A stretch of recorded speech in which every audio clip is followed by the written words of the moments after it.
అన్న కొద్దిగా సైలెంట్గా ఉండండి. అక్కడ నాతో పాటు ఇక్కడికి విచ్చేసిన గౌరవ జిల్లా కలెక్టర్ గారికి, గౌరవ జిల్లా సబ్ కలెక్టర్ గారు, అడిషనల్ కలెక్టర్ గారు, రెవెన్యూ శాఖ అధికారులు, డిఎఫ్ఓ గారు, ఏసీపీ గారు, ఇంకా వివిధ హోదాల్లో ఉన్న ప్రజాప్రతినిధులు, సర్వే అధికారులు, బేతిపల్లి రెవెన్యూ గ్రామంలోని 7 గ్రామ పంచాయతీలైన బేతుపల్లి, గంగారం, నారాయణపురం, రామగోవిందపురం, పాకలగూడెం, తాళ్ళమడ, రామానగరం, ఈ 7 గ్రామ పంచాయతీల నుంచి విచ్చేసిన రైతన్నలు, ప్రింట్ అండ్ ఎలక్ట్రానిక్ మీడియా మిత్రులందరికీ శిరస్సు వంచి మనస్ఫూర్తిగా హృదయపూర్వక నమస్కారం. ప్రధానంగా ఈరోజు ఈ బేతిపల్లి రెవెన్యూ గ్రామంలో 12,047 ఎకరాలు ఉంది. ఒకే రెవెన్యూ గ్రామంలో ఈ రెవెన్యూ గ్రామం యొక్క విస్తీర్ణము 12,047 ఎకరాలు ఉంది. ఈ 12,047 ఎకరాల్లో 2,026 ఎకరాలు అసైన్డ్ అయితే, అసైన్డ్ ల్యాండ్ ప్రభుత్వ భూమి 2,026 ఎకరాలు ప్రభుత్వ భూమి ఉంది.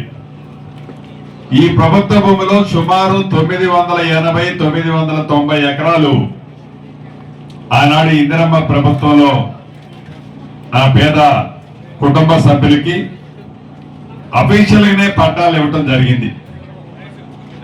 పట్టాలు ఇచ్చిన మాట వాస్తవం.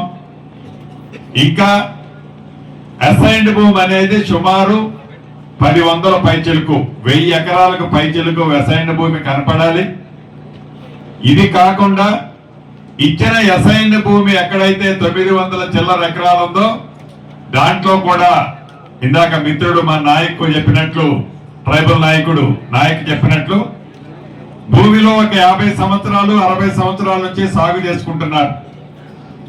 సాగైతే చేసుకుంటున్నారు కానీ రికార్డులో మా తాత, మా నాయన, నేను చెప్పులు అరిగిందాక ఆఫీసుల చుట్టూ తిరుగుతున్నామని ఆ రైతన్న చెప్పింది రాష్ట్రంలో ఈనాడు ప్రతి రైతు వింటున్నాడు. దీనికి ప్రధానమైన కారణం ఒకటే. ఒక సర్వే నెంబర్లో ఒక 30 ఎకరాలుండి ఆ 30 ఎకరాల్లో సాగు చేసుకునే వాళ్ళు కొంతమందికి పాస్బుక్లుండి, నిజంగా సాగు చేసుకునే వాళ్ళకి కొంతమంది పాస్బుక్లు లేక, సాగు చేసుకోని వాళ్ళకి పాస్బుక్లు ఉన్న కారణంగానే ఆ సర్వే నెంబర్ ఏరియా 30 ఎకరాలది 90 ఎకరాలైంది, 30 ఎకరాలది 110 ఎకరాలైంది. ఈ 110 ఎకరాలైనా కూడా నిజంగా ఏ రైతైతే సాగు చేసుకుంటున్నాడో ఆ రైతన్నకి పాస్బుక్ ఇచ్చారా అంటే ఎక్కల.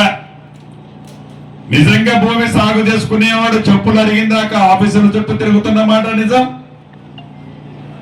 సెంటు భూమి లేకుండా 10 ఎకరాలు 20 ఎకరాలు వాడు బేఫిగర్ గా పాస్బుక్ తీసుకొని వివిధ బ్యాంకుల్లోనూ వివిధ ప్రదేశాల్లోనూ దాన్ని తాకట్టు పెట్టి లోను తీసుకుంటున్నమాట నిజం.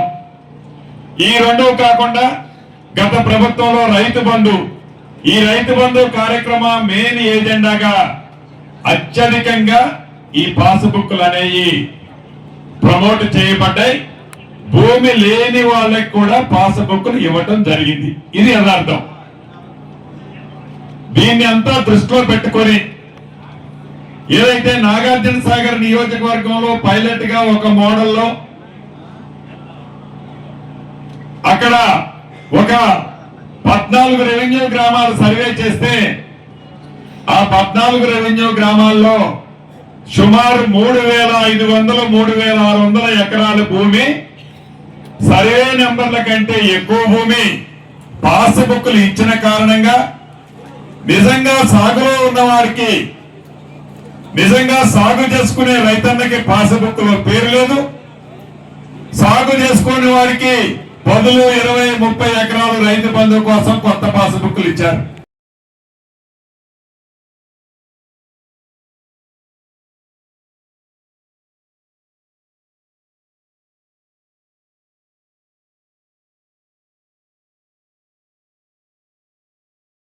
రెడ్డి గారే కాదు, ఇందాక ఒక దళితుడు అదే రకంగా ఒక గిరిజన సోదరుడు కూడా చెప్పారు, మా దాంట్లో కూడా 3 కుంటలు 4 కుంటలు తగ్గుతుందన్నా మనం ఏం చేస్తాం, ఆ రోజు ఏదైతే ఆ చైన్ లింకుల ద్వారా కొలతల ద్వారా ఇది తక్కువ ఎక్కువ, అదే రకంగా కొన్ని రోడ్లు కూడా వైడనింగ్ చేసుకున్నాం, దీనివల్ల తగ్గుండొచ్చు అని చాలా సంతోషంగా, ఇప్పటికైనా మీరు టైటిల్స్ పూర్తిగా మాకు ఇస్తే అంతకంటే మాకు మహాభాగ్యం లేదని ఆ రైతన్నలందరూ స్వచ్ఛందంగా మళ్ళీ ఈ భూముల్ని లిటిగేషన్ చేయొద్దనే చిత్తశుద్ధితో శాశ్వత పరిష్కారం ఈ భూ సర్వే అన్నదే ఆ రైతన్నుల తాపత్రయం, కోరిక.